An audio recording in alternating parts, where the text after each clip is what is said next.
Bonjour, et tout d'abord, merci aux Ateliers de la Terre de m'avoir invité, d'avoir invité donc Alternative économique à participer à ces travaux sur des sujets qui nous intéressent beaucoup en tant que magazine économique.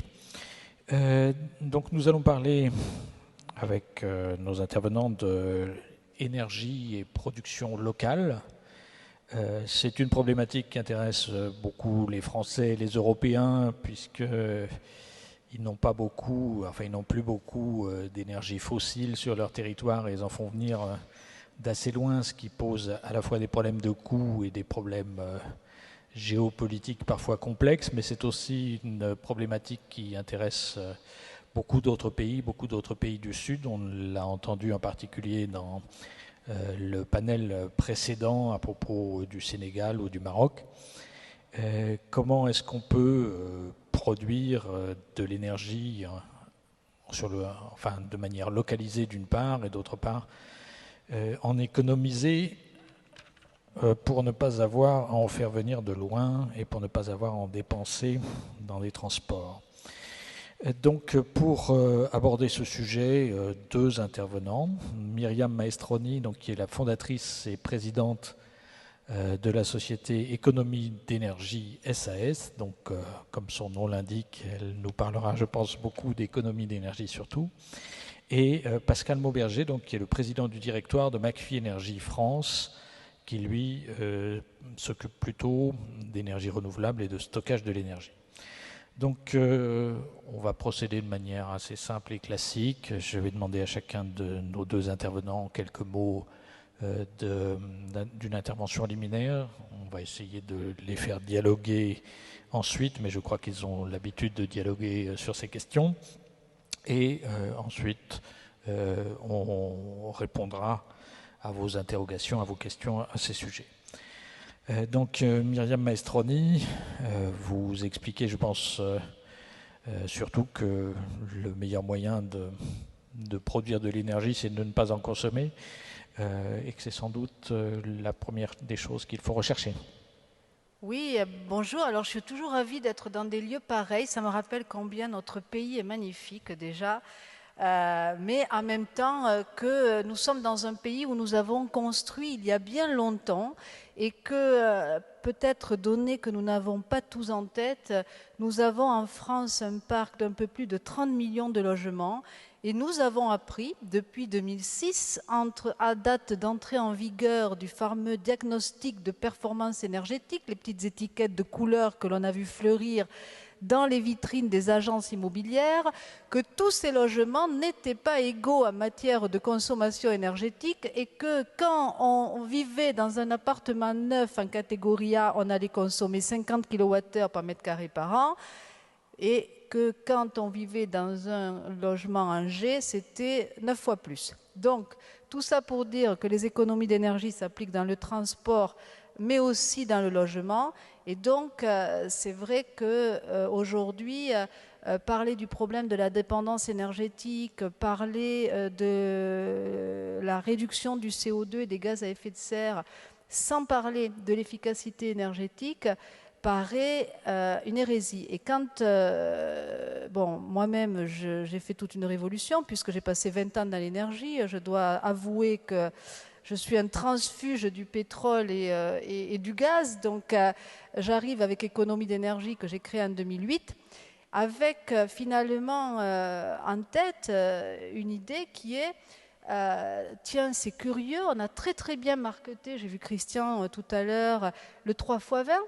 Et le 3x20, on disait bien dans le pack énergie-climat, donc dans toutes ces mesures post-Kyoto, ben voilà, hein, c'est 20% de réduction du CO2, 20% d'énergie renouvelable, on va en parler dans 80% des cas pour fabriquer de l'électricité qu'il faut stocker, et puis 20% d'économie d'énergie. Le seul petit problème, c'est qu'on avait le tiercé dans l'intérêt inverse, puisque finalement, quand on y pense un tout petit peu, normalement, la seule énergie qui n'émet pas de CO2, c'est celle que nous ne consommons pas. Donc on se dit, mais bon sang, pourquoi diable n'a-t-on pas commencé par économiser de l'énergie et donc compter le CO2 évité, et puis ensuite sur la consommation restante, je mets de l'énergie renouvelable.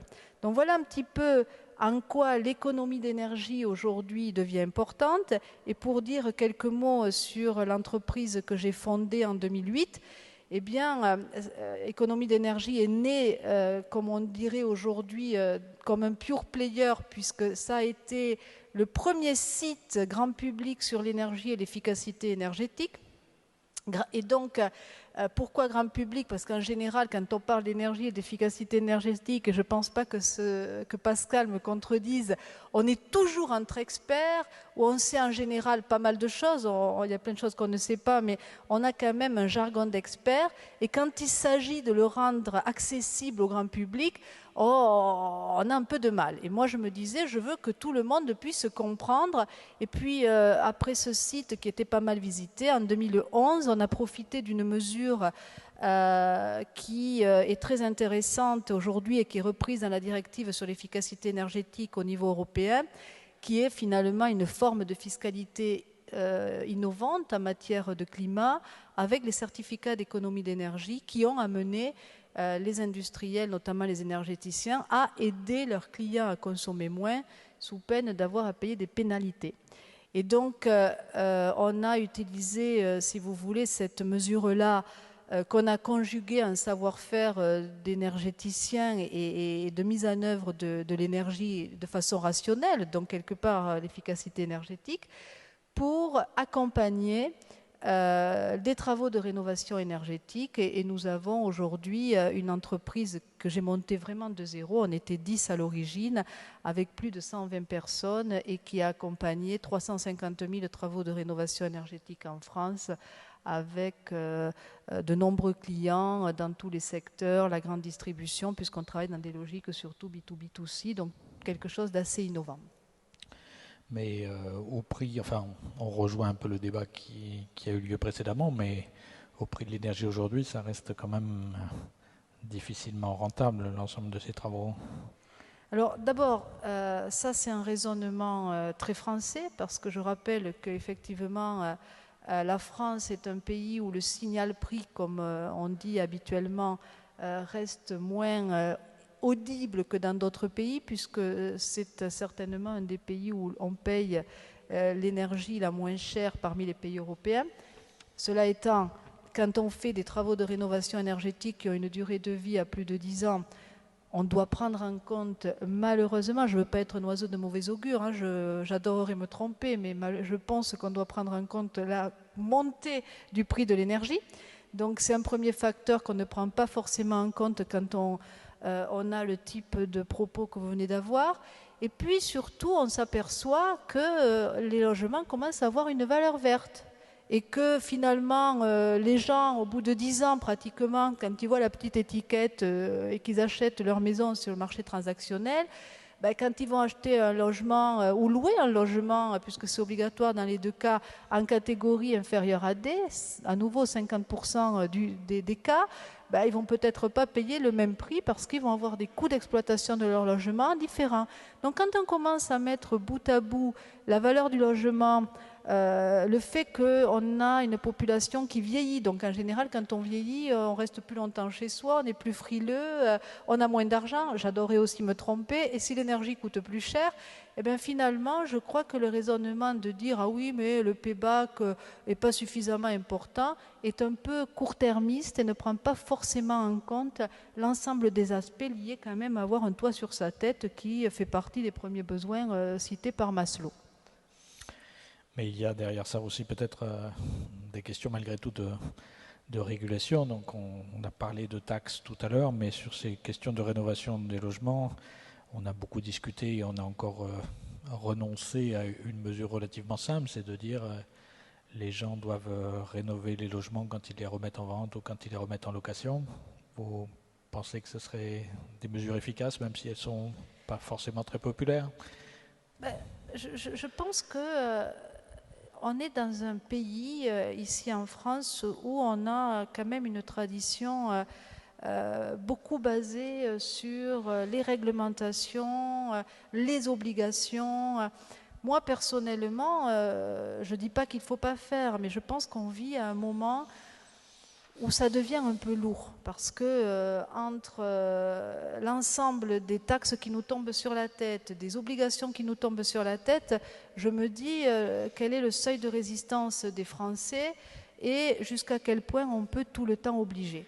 Et moi, je m'inscris dans une logique un peu différente qui est de dire finalement, puisqu'on est dans un besoin primaire, voilà, avoir un toit à nouveau sur sa tête, pourquoi ne ferait-on pas confiance à nos concitoyens et pourquoi ne pourrions pas imaginer un monde où chacun d'entre nous déciderait ou pourrait décider, sous réserve d'être sensibilisé, informé, de faire des travaux sans y être obligé. Donc je pense que le schéma d'obligation n'est pas le seul. Et en tout état de cause, je ne suis pas sûre qu'on fasse aimer les économies d'énergie qui passent aussi par des comportements et pas seulement de l'investissement aux Français en imposant tout systématiquement. Et je pense qu'en ce sens, les modèles comme ceux qu'ont permis les certificats d'économie d'énergie, qui sont de purs modèles de sensibilisation, fonctionnent bien. Moi, je suis très fière d'annoncer au bout de 4 ans que plus de 5 millions de Français ont visité nos sites, nos différentes plateformes, Ecoprime Travaux, Auchan, Carrefour, la Castoprime, la Bricoprime, où on parle de façon très simple, j'en ai plus de 40, donc je ne vais pas toutes les citer, et où finalement on apprend à faire un autodiagnostic en ligne, voir quels travaux on doit faire, quels bénéfices j'en aurai. Donc pour moi, la réglementation, pourquoi la réglementation serait-elle mieux vécue ou aurait plus de résultats que la sensibilisation et l'appel à l'intelligence individuelle des Français, parce que, à nouveau, en matière de développement durable et d'économie d'énergie, ce sont les petits ruisseaux qui font les grandes rivières. Peut-être juste un mot pour expliquer le fonctionnement de ces certificats d'économie d'énergie pour les non-français ou non-européens dans la salle. Alors, en fait, on a tout simplement, dans la directive sur l'efficacité énergétique, repris un principe qui est celui du pollueur-payeur, entre guillemets, en disant, si vous vendez de l'énergie, vous, énergéticiens, vous devez aider vos clients à consommer moins. Comme on dirait aux fabricants de tabac, vous devez sensibiliser les fumeurs à faire attention quand ils fument. Bon. Et du coup, on leur a imposé un quota d'économie à mettre en œuvre sur des périodes triennales. Et ils ont 3 possibilités. La première, c'est de ne rien faire et puis de payer la pénalité. Voilà, donc ça devient une taxe. Je vous rappelle juste qu'en France, on a 2000 milliards de taxes hors bilan, sans compter le hors bilan. Et qu'on ne peut pas allouer, quand on a une taxe, le principe constitutionnel de non-allocation des ressources à des dépenses données et limitant. Deuxième possibilité, c'est justement aider les clients à consommer moins. Il se trouve que les nouvelles technologies ont donné énormément de possibilités pour être créatifs et pour innover. Et puis, ma foi, la troisième possibilité, c'est j'ai mon voisin qui fait plus que moi, donc il y a un marché. Et ce marché, dans les autres pays, s'appelle le White Certificate et fait partie des mesures qu'on appelle les Energy Efficiency Obligation Scheme, qui complètent les figures de tiers investissement ou de tiers financement.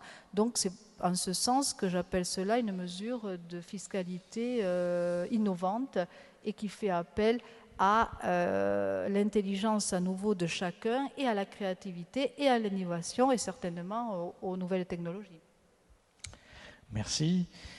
Donc Pascal Mauberger, vous intervenez dans un tout autre domaine, même si ça rejoint évidemment la problématique à la fois des économies d'énergie et de la localisation et relocalisation de leur production.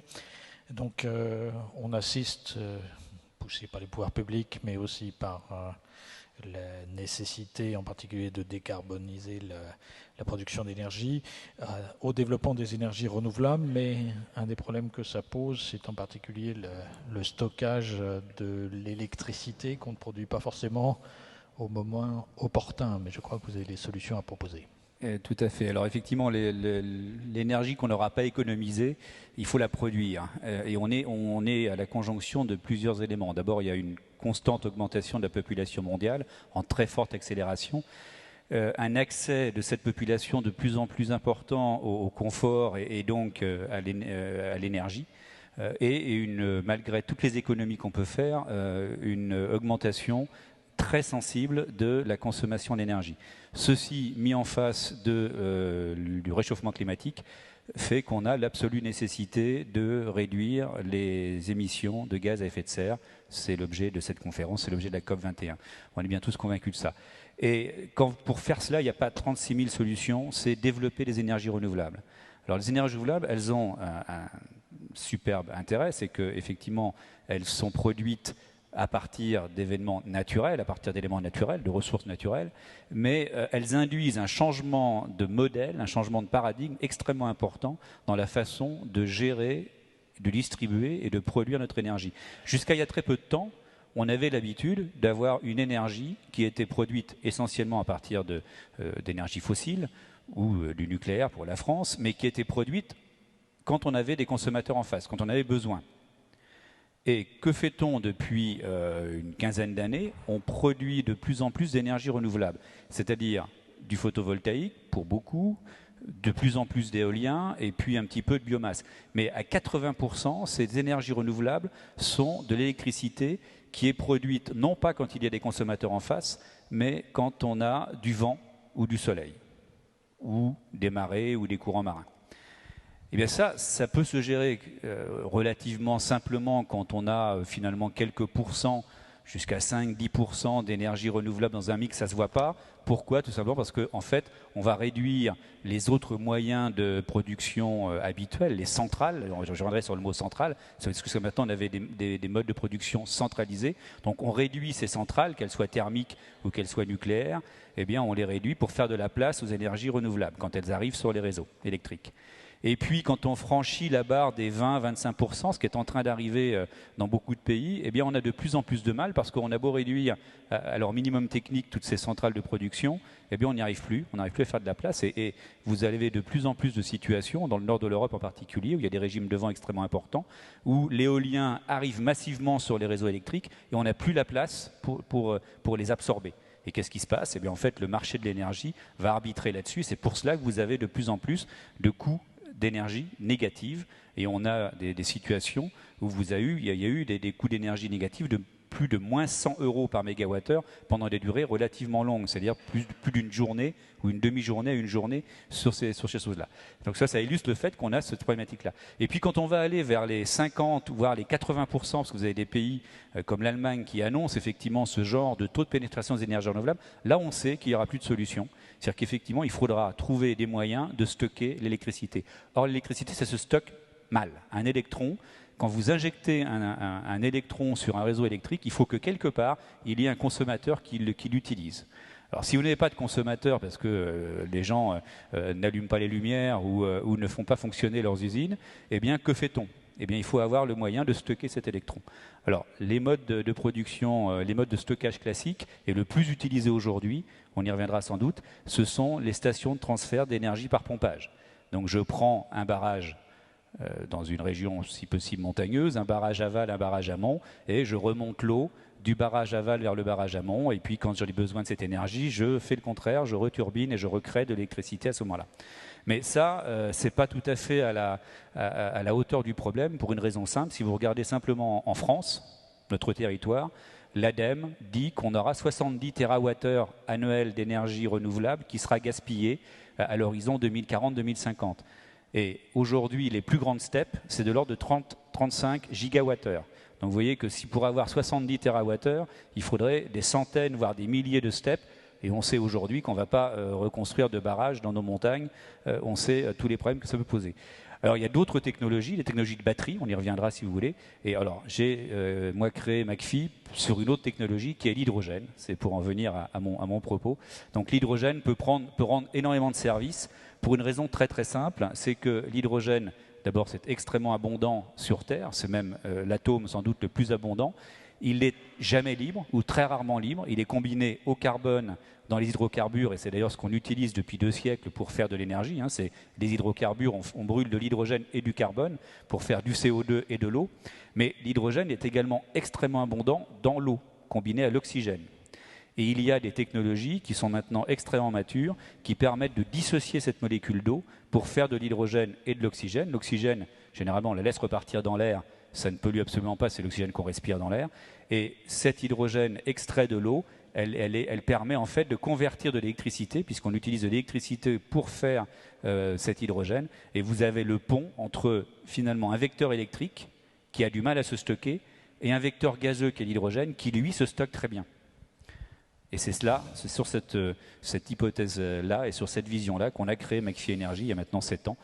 Et nous produisons et nous vendons des systèmes de production et de stockage d'énergie sous forme de vecteurs hydrogène. Ça fait longtemps qu'on parle de l'hydrogène. Il y a même Rifkin qui avait fait un bouquin il y a une dizaine d'années pour nous promettre monts et merveilles avec ça. On n'a pas l'impression que ça avance beaucoup en réalité. Alors, d'abord, il n'y avait pas obligatoirement, il y a 10 ou 15 ans, autant de besoins que ce qu'on est en train de voir se mettre en place. Je vous ai parlé tout à l'heure, pour la France, de 70 TWh à l'horizon 2040-2050. Donc vous voyez qu'on a encore un petit peu de temps devant nous, mais c'est par contre maintenant qu'il faut commencer à s'en préoccuper.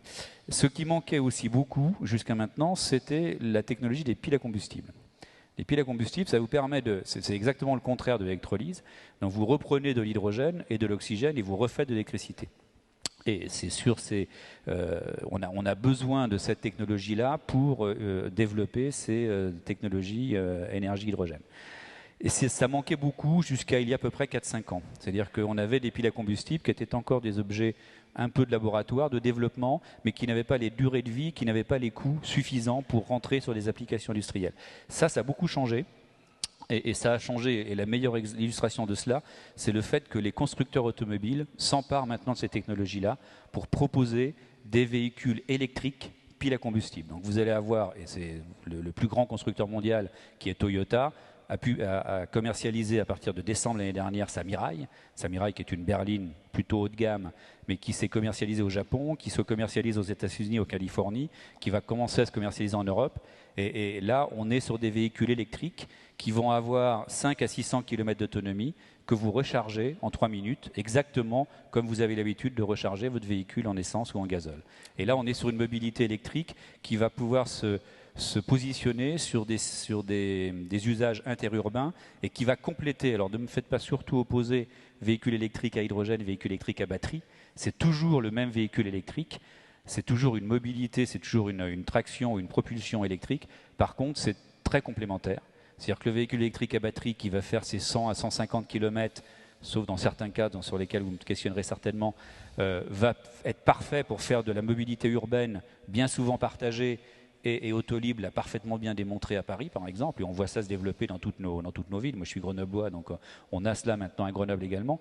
Par contre, si je voulais aller de Paris ou de Chantilly à Grenoble avec un véhicule électrique à batterie, je devrais m'arrêter à minima 5 à 6 fois, et c'est des temps de rechargement de plusieurs heures à chaque fois. Si je prends un véhicule électrique à hydrogène, je vais faire le plein à Paris et je vais arriver à Lyon d'une seule traite et je referai le plein, puisqu'on a une station-service à Lyon en hydrogène qui fonctionne depuis mars, que M. Hollande a visité d'ailleurs la semaine dernière dans le cadre de sa visite à Lyon. Eh bien, je pourrais refaire le plein, et si je veux aller jusqu'à Marseille, eh bien, je pourrais aller à Marseille, à Fos, où on aura bientôt une station-service. Oui, mais justement, vous évoquez la question qui fâche sans doute dans ce domaine, c'est le réseau de distribution, c'est un investissement énorme. Alors, c'est un investissement énorme, oui, important, en tout cas significatif. Il se trouve que je préside également une association professionnelle qui s'appelle l'AFIPAC, l'Association française hydrogène pile à combustible, qui regroupe tous les acteurs français et d'ailleurs, au-delà de la France également, des internationaux, sur ces sujets de développement d'une infrastructure mobilité hydrogène. Alors, ce que nous avons proposé, et qui est repris d'ailleurs dans le plan de la Nouvelle France industrielle, ça a été repris par M. Macron, et ça rentre d'ailleurs tout à fait dans l'une de ses 9 priorités, qui est la mobilité écologique. Nous proposons un plan de déploiement d'une infrastructure qui est basée sur le déploiement de flottes captives. Et ça, c'est quelque chose qui est extrêmement intéressant parce que ça permet de trouver la rentabilité des stations-service hydrogène beaucoup plus rapidement que ne le font par exemple les Allemands qui mettent une très grosse station et qui attendent que les véhicules viennent se recharger. Et vous avez des stations-service que je connais bien en Allemagne sur lesquelles passent 2, 3, 4 véhicules par semaine. Alors que si vous avez un certain nombre de véhicules utilitaires qui viennent se recharger, une vingtaine tous les jours, avec une petite station-service conçue pour leurs besoins, vous allez très vite trouver la rentabilité. C'est sur ce modèle-là qu'on est en train de développer le modèle français. Et on a une centaine de stations-service qui vont se construire entre maintenant et 2020. Et il y en a maintenant déjà 4 ou 5 qui fonctionnent. Il va y en avoir une dizaine de plus l'année prochaine et ainsi de suite pour aller jusqu'en 2020. Et avec une centaine de stations sur le territoire qui vont être capables d'alimenter ces flottes captives, mais qui pourront être ouvertes aussi pour que les premiers véhicules particuliers viennent se recharger, vous avez l'amorce d'une infrastructure en France sur l'hydrogène. Et ça fera appel à très peu d'argent public. Il y a un petit peu d'amorçage au départ, mais ça fera appel à très peu d'argent public. Et c'est quelque chose qui se positionne dans un déploiement coordonné, géré par la Commission européenne, pour avoir sur l'ensemble des grands réseaux routiers européens des corridors hydrogène, où on puisse avoir tous les 100 km, j'irai la certitude de trouver une pompe à hydrogène pour pouvoir traverser l'Europe avec un véhicule électrique hydrogène. Est-ce que la solution proposée par vos collègues de Tesla n'est pas plus simple? Alors, j'attendais la question, bien évidemment. Tout d'abord, ils font un très très bon travail. Effectivement, ce sont les seuls à proposer des véhicules électriques et des batteries capables d'avoir 300 voire 400 km d'autonomie. Sauf que je suis quand même allé au salon de Genève me renseigner puisqu'ils exposaient leur Tesla et j'ai demandé aujourd'hui à la personne qui promouvait le véhicule de me dire mais voilà, si je veux faire Grenoble-Nantes, comment je fais avec ma Tesla? Aujourd'hui, il n'y a pas beaucoup de solutions. Alors il y en a une parce qu'effectivement il y a une station du côté de Châteauroux, je ne sais pas trop où exactement, puis ensuite on refait. Mais donc il faut qu'effectivement vous fassiez votre circuit. Et ça, c'est parce que vous avez des stations pour les Tesla qui vont être capables de vous recharger en une vingtaine de minutes. Sauf que ces stations-là, quand vous parlez aux gens qui gèrent les réseaux électriques, si on doit multiplier ces stations-là, c'est plus gérable. Simplement parce que les tuyaux d'amener d'électricité en dessous sont effectivement extrêmement... Donc, je ne suis pas sûr que cette solution-là soit une solution qu'on puisse généraliser. Hein. Par contre, la solution véhicule électrique à batterie qu'on recharge relativement lentement sur des bornes, ça peut fonctionner. Mais là, par contre, on sera toujours limité par le temps de rechargement et par les autonomies. Donc là, on parle de la France, de l'Europe, mais c'est une solution qui peut être à disposition d'un pays du Sud, éventuellement ? Alors oui, j'écoutais tout à l'heure la discussion précédente. Ils ont un énorme avantage, tous ces pays aujourd'hui qui se développent. C'est qu'ils n'ont pas effectivement d'infrastructures existantes. Et l'hydrogène va permettre d'avoir des solutions locales et va permettre effectivement de faire des choses sans avoir à développer éventuellement des gros systèmes de transport d'énergie. Et ça, c'est quelque chose qui, de mon point de vue, est une chance pour tous ces pays qui sont en train de se développer, qui sont en train de développer leurs infrastructures, leurs réseaux énergétiques. Et ça peut tout à fait bien se positionner sur tous ces territoires, que ce soit l'Afrique, que ce soit l'Inde en particulier, que ce soit la Chine. On vient de signer, avec ma société, et c'est assez notable quand même qu'une PME française aille signer en Chine un contrat de 6,4 millions d'euros pour équiper un champ éolien de 200 MW et on va leur installer un système de power to gas de 4 MW qui va permettre de stocker et de valoriser ces excédents énergétiques de leur parc éolien. Donc vous voyez que ce sont, alors la Chine qui est un pays, alors c'est plus un pays en développement, c'est un pays développé, la Chine est très largement développée, moi j'y vais depuis les années 93, c'est un pays aussi qui est extrêmement pollué, quand vous y êtes, moi j'ai d'y passer une dizaine de jours pour finaliser ce contrat, c'est quand même assez incroyable que le matin, certains matins, vous vous réveillez, vous ne voyez pas les bâtiments de l'autre côté de l'avenue. Alors les avenues sont larges en Chine, mais enfin quand même, vous ne les voyez pas.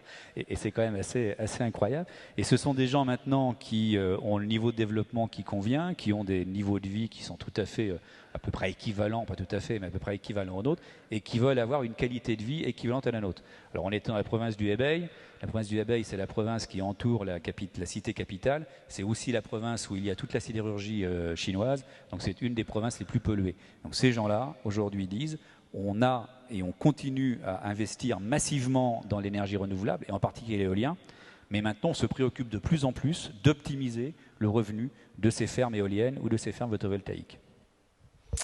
Bien, on a déjà passé pas mal de temps sur le petit capital de temps qu'on avait, mais on peut prendre une ou deux questions, interventions de votre part, s'il y en a. Là, je ne vois pas. D'accord, merci. Si vous pouvez vous présenter. J'ai pris le micro. D'accord, allez-y. Je viens du Liban. Oui. On dirige une ONG pour l'eau et l'énergie. Pour Monsieur Mauberger, vous parlez de l'hydrogène qui est dans l'eau. Combien de masses d'eau vous allez utiliser pour faire cet hydrogène? Et on peut vivre sans les voitures à hydrogène, mais on ne pourra pas vivre sans eau. Mais il n'est pas question de vous priver d'eau, et c'est ça la beauté, une des beautés de l'hydrogène, c'est qu'en fait c'est un cercle vertueux, c'est-à-dire qu'on sort l'hydrogène de l'eau. Alors pour vous répondre à votre question, il faut 9 litres d'hydrogène, 9 litres d'eau par contre pour faire 1 kg d'hydrogène. Donc avec 9 litres d'eau, vous faites 100 km avec un véhicule électrique. Mais surtout ce que je veux vous dire, c'est que le cycle de l'hydrogène, c'est que vous l'extrayez de l'eau et quand vous allez l'utiliser, que ce soit dans une pile à combustible ou que ce soit dans une combustion normale, ça finit en eau. Donc c'est de l'eau que vous allez recréer. Donc vous n'épuisez pas votre source en eau. Vous allez simplement la déplacer sur d'autres endroits et à un autre moment. Mais vous ne consommez pas la ressource en eau qui sert à créer l'hydrogène.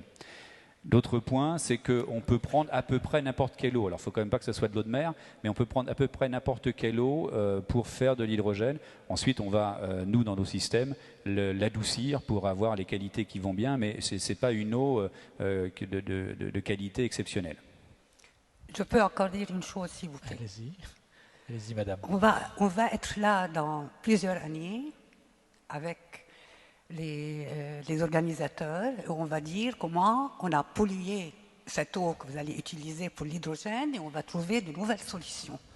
On ne va pas en finir avec cette évolution. Vous voulez arriver à Nantes, vous avez vos trains, vous avez des transports publics. Pourquoi vous voulez votre voiture avec l'énergie de l'hydrogène pour arriver? Et vous voulez transférer tout ça chez nous, dans le sud. C'est vraiment très alarmant pour nous, tout ça. Alors, attendez, moi d'abord, je n'impose rien, madame. Hein, Non, c'est pas vous, c'est pas vous, c'est l'évolution humaine. Je dis simplement, là, vous parlez des usages, hein, et vous parlez effectivement de comment faire évoluer l'usage de nos concitoyens. Au jour d'aujourd'hui, on répond à une question qui est de dire les gens veulent se déplacer. Alors, bien évidemment, on voit se développer de plus en plus de transports et de transports en commun. On voit aussi beaucoup se développer des nouveaux systèmes de transport partagés. Hein, donc ça, c'est des choses qui sont tout à fait utiles. Ce que l'on sait aujourd'hui, c'est que, alors j'ai une présentation que j'utilise de temps en temps, mais vous avez, je crois, c'est 17%, je crois, des émissions de gaz à effet de serre qui proviennent du transport. Et il faut absolument réduire cela si on veut arriver à nos objectifs de réduction. Et vous n'allez pas empêcher les gens de se déplacer. Alors on peut les pousser à utiliser. Moi, je suis venu de Grenoble tout à l'heure. Je suis venu en train, bien évidemment. Je ne vais pas prendre ma voiture pour venir à Chantilly venant de Grenoble. Mais ceci étant, on a, je dirais, la liberté de se déplacer comme une des libertés fondamentales. Il faut pouvoir répondre à ce besoin-là. Je pense que les véhicules électriques sont la solution. Et après, il faut trouver des véhicules électriques qui soient durables et renouvelables pour qu'on puisse répondre aux questions aux attentes des citoyens. Peut-être que vous avez un mot à dire sur cette question. Vous avez beaucoup parlé du logement tout à l'heure, mais je pense que vous avez aussi une approche des questions de transport. Je pense que malheureusement, on ne peut pas opposer l'un à l'autre. Hein. Donc, on est dans une société où la mobilité est importante, mais où, en fonction des pays et des zones du monde, on va avoir des problématiques différentes. Aujourd'hui, on a la COP 21 à Paris, l'an prochain, la COP 22 aura lieu au Maroc. Quand on déplie le monde, la problématique aujourd'hui de nombreux pays africains, c'est l'accès à l'énergie, tandis que dans nos pays, c'est la réduction des consommations excessives. En tout état de cause, Pascal l'a dit et je ne peux qu'être d'accord, même si on réduit notre énergie, même si on fabrique des bâtiments à énergie positive, demain, le bilan n'est pas instantané, c'est-à-dire que c'est un bilan annuel. À certains moments, on va consommer de l'énergie, à d'autres, on va en produire. Et donc, il va falloir stocker cette énergie. Or, il y a plusieurs façons de stocker l'énergie, Pascal le dit, mais en matière de stockage d'électricité, qui est quand même la principale énergie renouvelable, après on pourrait parler marginalement, ça existe aussi, hein, et c'est heureusement, j'espère, dans des pays comme le Liban, mais on peut parler du stockage par la chaleur avec le solaire thermique par exemple, mais qu'on parle de mobilité ou que l'on parle de stockage pour avoir des logements autonomes en énergie, on a un sujet qui est, un, consommer moins, deux, pouvoir évidemment remplacer le plus possible et le plus vite possible les énergies fossiles par du renouvelable en réglant un problème sous-jacent. Moi, je comprends la question de madame, et malheureusement, aujourd'hui, notre monde, et c'est un de mes principaux chevals de bataille, c'est que notre monde est centré sur l'utilisation de l'énergie. Voilà, on vit ça. Maintenant, comment faire pour que le coût de cette utilisation de l'énergie soit le plus bas possible? C'est un vrai sujet et je crois que c'est une réponse. Et il n'y a pas, ça c'est clair, d'énergie idéale aujourd'hui. Toutes les énergies ont des avantages et des inconvénients. Peut-être demain on trouvera l'énergie idéale, en tout cas pour le moment on ne l'a pas. Donc on gère avec les avantages et les inconvénients de chacune. Merci. Donc une dernière intervention, question. Merci de me donner la parole. Philippe Miquel, directeur général d'Engie au Cameroun. Une question venant du Cameroun, une question sur l'Europe. Justement, vous avez abordé la question du coût. Un des damage, pour utiliser une expression anglaise, de la politique européenne, énergétique européenne, c'est justement d'avoir mal géré cette question des coûts de l'accès à l'énergie. Par rapport à une filière hydrogène versus une filière batterie, comment se comparent les coûts et quels seraient les usages pertinents pour la filière hydrogène versus une filière batterie. Voilà. Ça c'est pour vous. C'est pour moi. Alors, il faut savoir effectivement et bien réfléchir à l'utilisation que vous voulez faire de votre énergie. Et c'est très lié, alors je ne vais pas rentrer dans des arguties techniques, mais c'est très lié au rendement de conversion, puisque vous allez convertir d'un vecteur énergétique vers un autre, et puis ensuite revenir vers ce vecteur. Donc au jour d'aujourd'hui, quand vous faites du stockage purement hydrogène, enfin je veux dire électricité en passant par le vecteur hydrogène, vous avez des coûts de l'ordre de 300 à 350 € le mégawattheure restitué. Hein, c'est ça le sujet. Donc c'est relativement cher, voire très cher, surtout si vous partez d'énergie renouvelable. Alors il faut savoir aussi que dans le coût de ce mégawattheure restitué, une grande partie vient du coût de l'énergie que vous avez stockée. Donc c'est là où il faut avoir des modèles qui soient suffisamment holistiques pour bien réfléchir à quel coût vous capturez votre énergie, comment vous utilisez ou pas le réseau de transport ou le réseau de distribution et comment vous allez faire ça. Mais aujourd'hui, on est sur ces sujets-là. Ce qui veut dire que si vous voulez faire du power-to-power avec de l'hydrogène, il faut le faire de manière astucieuse sur des sites où l'énergie coûte cher, donc des sites isolés en particulier, ou dans des situations de backup power, des choses comme ça. Par contre, je reviens sur la mobilité hydrogène électrique. De l'hydrogène produit dans une station-service avec de l'électricité à 70 € le mégawattheure. Ça revient, en amortissant le capital et la pompe, à 5-6 € le kilo.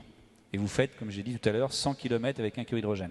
Si vous le vendez, pour rentabiliser toute la chaîne, 10 € le kilo à un automobiliste, vous allez pour 50 €, vous allez pouvoir faire 5 à 600 km d'autonomie. C'est à peu près la parité gazole. Donc vous voyez que là, sur ces usages-là, on est tout à fait aujourd'hui compétitif par rapport à des solutions.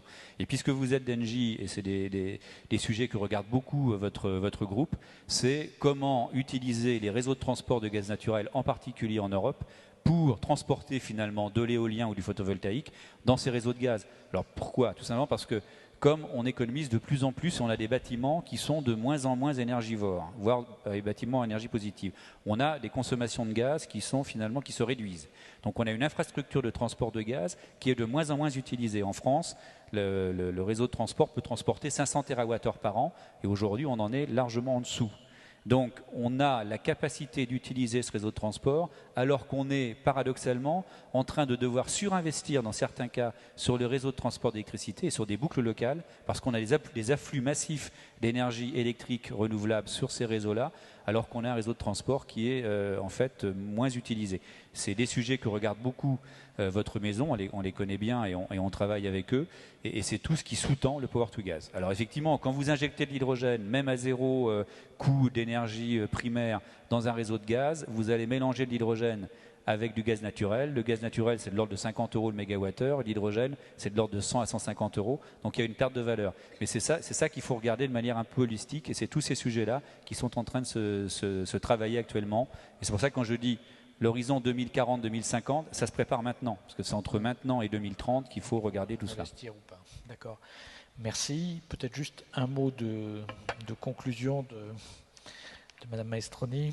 Parce qu'après, il faudra qu'on s'arrête. Moi, je suis contente de voir que pour une fois, on n'est pas du tout dans l'opposition, mais dans la complémentarité. Parce que je crois qu'il faut saluer les efforts de beaucoup de gens qui travaillent et qui démontrent que finalement, il n'y a pas de solution idéale, mais il y a une série de petites solutions qui deviendront grandes et qui fabriquent ce monde décarboné et qui nous donnent envie de créer le futur en termes d'emploi et en termes de croissance durable. Et personnellement, si j'ai un mot à dire, c'est que voilà, quoi, je crois qu'on a beaucoup opposé la croissance à tout prix aujourd'hui à la décroissance. On voit quand on a ce genre de débat qu'il y a une troisième voie où on peut parler de croissance durable en parlant d'innovation et sans opposer les points de vue mais en construisant. Et ça, je m'en réjouis. Je crois que ça vaut la peine dans un endroit comme celui-ci aujourd'hui de le souligner. Voilà, ce sera le mot de la fin de cette table ronde. Merci à nos intervenants.